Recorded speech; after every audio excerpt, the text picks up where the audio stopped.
तर मी भीमराव कडाळे पाटील. आपण बघताय BKP24 मराठी. आज नवीन चर्चा नवीन अशी घेऊन आलोय, म्हणजे बघा, बारामती विधानसभा मतदारसंघाची निवडणूक जाहीर झालेली आहे. काल ज्या 5 राज्यांच्या निवडणुका जाहीर झाल्या त्यामध्ये बारामती आणि राहुरी मतदारसंघ या दोन्ही निवडणुका जाहीर झाल्या. बारामतीत अजितदादा तर राहुरीमध्ये शिवाजीराव कर्डिले यांचं निधन झालं. आणि या ठिकाणी सुद्धा निवडणूक लागली, म्हणजे तिथं भारतीय जनता पक्ष आणि इथं घड्याळाचं चिन्ह. तर दोन्ही ठिकाणी निवडणुका लागलेल्या आहेत. तर आता नेमकं बाजी कोण मारतंय, त्यातली त्यात बारामती मधला हाय व्होल्टेज ड्रामा असतो.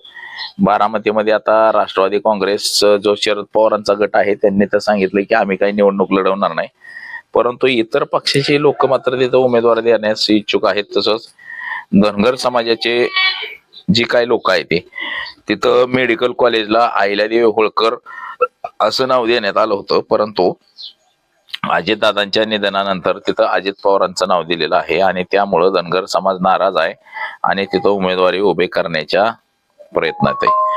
तर याच विषयाची आज चर्चा घेऊन आलोय. तर चला, सर्वप्रथम आपण जर चॅनल सबस्क्राईब केला नसेल तर चॅनल सबस्क्राईब करावा, ही सर्वांना विनंती. आणि चला चर्चेला सुरुवात करूया. महाराष्ट्र राज्याची विधानसभेची निवडणूक ही 2024 साली झाली आणि 2024ला अजित पवार यांनी बारामतीमध्ये लाखांच्या मताने विजय मिळवला. म्हणजे लोकसभेची निवडणूक सुद्धा 24 मध्ये झाली. लोकसभेच्या निवडणुकीमध्ये 50,000चं मताधिक्य हे अजित पवार यांच्या विरोधात पडलं. म्हणजे सुप्रिया सुळे यांना 50,000 मतं अधिकची पडली होती. तर लोकसभेला तेव्हा असं लोकांना वाटलं होतं, म्हणजे दौंड असेल, इंदापूर असेल, बारामती असेल, खडकवासला असेल, सगळ्याच ठिकाणाहून सुप्रिया सुळेंना लोकसभेला भरभरून मतं मिळाली. म्हणजे जवळपास 1.5 लाखाच्या फरकाने सुप्रिया सुळे लोकसभेला निवडून आल्या होत्या. आणि त्यानंतर असं वाटलं होतं की विधानसभेला सुद्धा तशीच परिस्थिती राहील, परंतु विधानसभेला परिस्थिती नेमकी बदलली. इंदापूरला 27,000 मताधिक्य हे सुप्रिया सुळेंना जास्त झाले दत्ता मामा भरणे यांच्या विरोधात.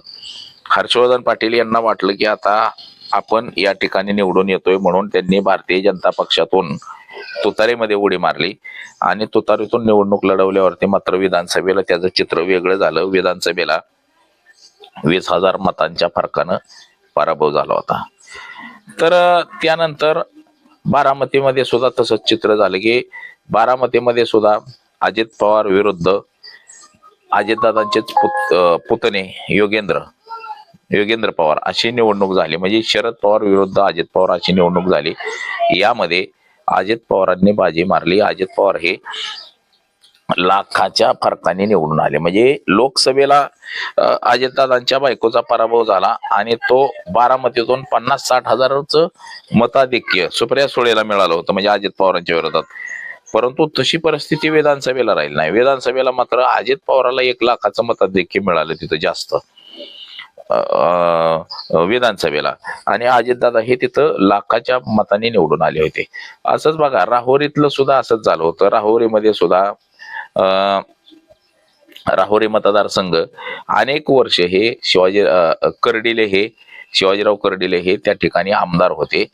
आता शिवाजीराव कर्डिले म्हणजे नगर जिल्ह्याचं जर राजकारण जर आपण पाहिलं तर ते सगळं नातेगोत्याचं राजकारण आहे. म्हणजे सगळे एकमेकाचे नातेवाईक आहेत आणि एकमेकाचे सगळे नातेवाईक आहेत.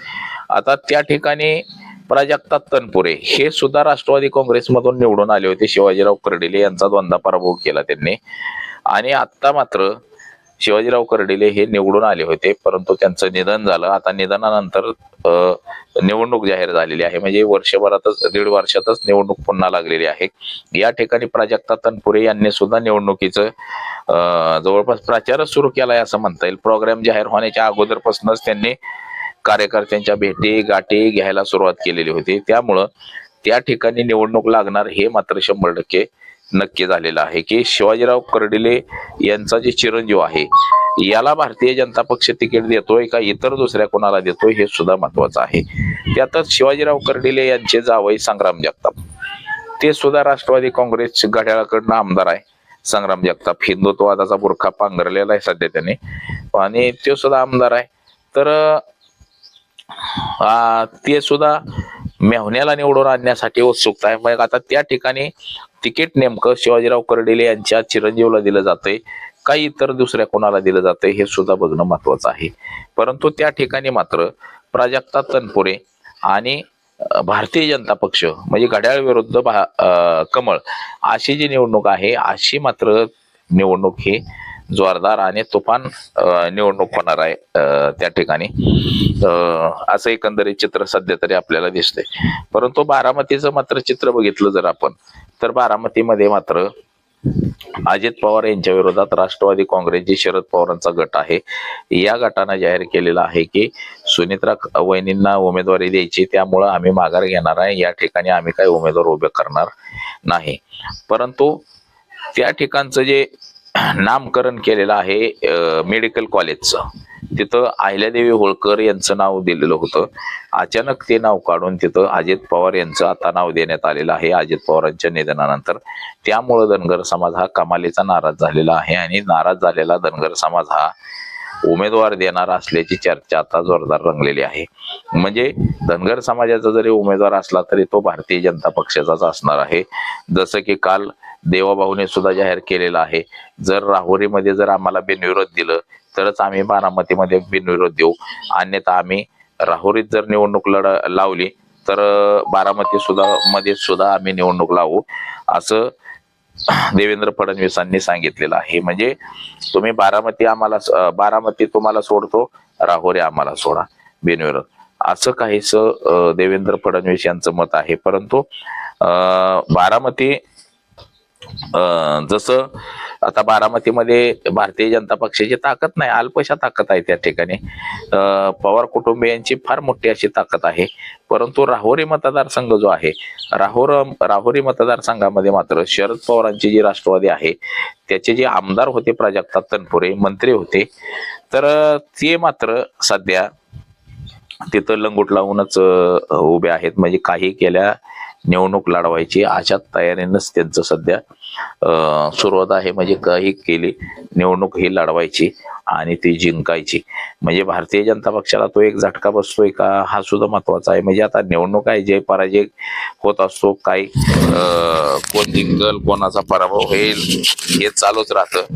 परंतु निवडणूक मात्र राहुरी विधानसभा मतदारसंघाची लागते पुन्हा एकदा, हे मात्र तितकंच खरं आहे. काल निवडणूक आयोगाने जी पत्रकार परिषद घेतली, निवडणूक आयोगाने 5 राज्यांच्या निवडणुका जाहीर केल्या. पश्चिम बंगाल असेल, तामिळनाडू, केरळ, आसाम, पुदुचेरी अशा 5 राज्यांच्या निवडणुका जाहीर केल्या. त्याचबरोबर जे विधानसभेच्या ज्या लोकांचं निधन झालं किंवा काय झालं अशा ठिकाणी मात्र महाराष्ट्र असेल, गुजरात असेल, बऱ्याच राज्यांमधल्या ज्या विधानसभेच्या निवडणुका होत्या त्या सुद्धा निवडणुका जाहीर करण्यात आलेल्या आहेत. आणि त्यातच बारामती आणि राहुरी मतदार म्हणजे महाराष्ट्रामध्ये 2 विधानसभेच्या निवडणुका आहेत आणि या 2 विधानसभेच्या निवडणुका जाहीर झालेल्या आहेत. आणि या ठिकाणी मात्र नेमकं कोणाचं बलाबल येतंय, कोणाचं पारडं जड होतंय हे सुद्धा आता बघणं गरजेचं आहे.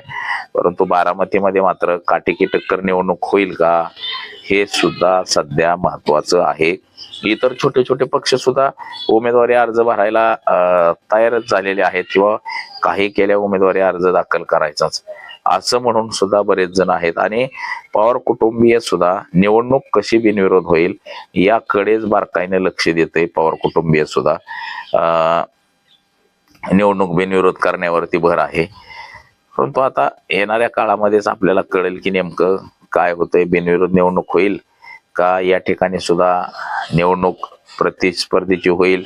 आता राहुरीमध्ये नाही बिनविरोध झालं तर इकडे सुद्धा भाजप धनगर समाजाचा उमेदवार उभा करेल आणि इथं सुद्धा निवडणूक जोरदार लढेल, असंच एकंदरीत सध्याचं चित्र आपल्याला दिसतंय. तर आज एवढंच.